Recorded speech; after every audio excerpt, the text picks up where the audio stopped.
top 5 na misconception pagdating sa intersection sa Pilipinas. Number 5. Kapag mas malaki ang sasakyan, siya na ang may karapatan. Mali ito. Walang kinalaman ang laki ng sasakyan sa right of way. Ang sinusunod ay ang traffic signs, traffic lights at ang tamang pag-yield. Number 4. Pag green light, diretso agad. Hindi rin ito tama. Ang green light ay go with caution. Responsibilidad pa rin ng driver na siguraduhing ligtas at walang tatawid o haharang. Number 3. Nauna akong pumasok kaya akin ang daan. Hindi palagi. Kung pumasok ka nang hindi nag-yield o biglaan, wala ka pa ring right of way kahit nauna ka. Number 2. Walang traffic enforcer, kanya-kanya na. Delikado yan. Kahit walang enforcer, umiiral pa rin ang basic rules. Yield sa kanan, unahin ang nasa main road, at bigyan ng daan ang pedestrian. At number 1, sa clerk lang may first to stop at first to go rule. Pinakamaling akala. Ang first to stop at first to go rule ay ginagamit kapag walang traffic light o hindi ito gumagana at walang traffic sign. Hindi ito bata sa isang lugar lang. Rule ito ng sitwasyon. Kaya kahit saan sa Pilipinas, applicable ito. Tulad ng malinaw na sinusunod sa Clark Freeport Zone. Tandaan, ang right of way ay hindi inaagaw. Ibinibigay ito. Sa intersection, disiplina at respeto ang tunay na panlaban sa aksidente. Yun lang mga tol, maraming salamat sa panonood. Sana nakatulong ang video na ito. See you in my next video. Nakakatulong ba o nakakasama ang magpainit ng makina o idling bago paandarin ang sasakyan? Guys, magandang tanong ito dahil matagal na nating paniniwala na kailangan painitin muna ang makina bago umandar. Pero sa modernong sasakyan, iba na ang sagot ng sensya at engineering. Ayon sa pag-aaral at rekomendasyon ng United States Department of Energy, hindi na kailangan ang matagal na idling bago umandar. Sa katunayan, mas nakakasama pa ito kaysa nakakatulong. Kapag cold start ang makina, ang computer o ECU ay nagbibigay ng mas maraming gasolina dahil malamig pa ang makina. Kapag pinatagal mo ang idle, tumatagal din ang rich fuel mixture na nagre-resulta sa sayang na gasolina at mas maraming usok. Isa pang mahalagang punto, mabilis uminit ang makina kapag may light load. Ibig sabihin, mas mabilis uminit ang engine oil, transmission fluid, at catalytic converter kapag dahan-dahan ka nang umaandar kumpara sa naka-idle lang.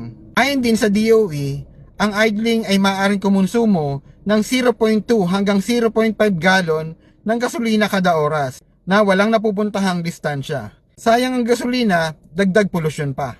Kaya ano ang tamang gawin? Paandarin ang sasakyan, maghintay lang ng 20 second hanggang 30 second. Siguraduhin stable ang idle at oil pressure.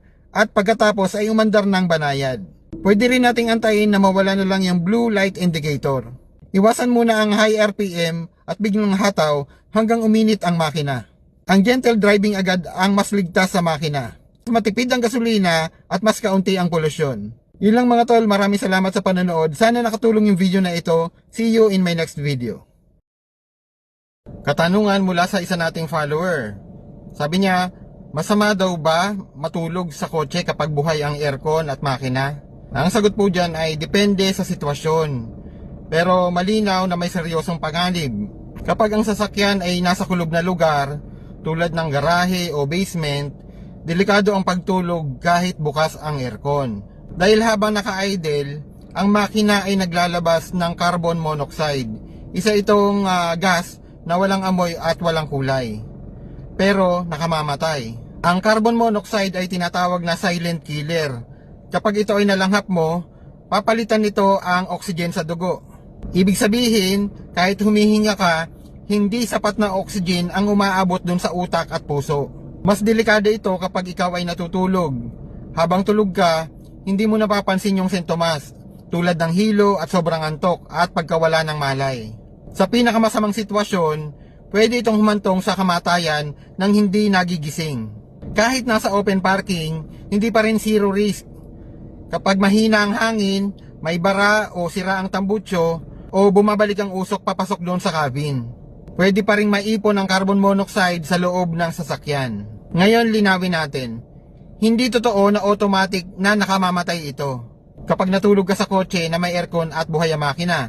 Kapag nasa open area, maayos ang sasakyan at sandali lang yung pahinga, mas mababa yung panganib, pero hindi pa rin ito safe Kaya ang bottom line, huwag matulog sa loob ng kotse habang buhay yung makina sa kaloob na lugar. Huwag gawing habit kahit open area.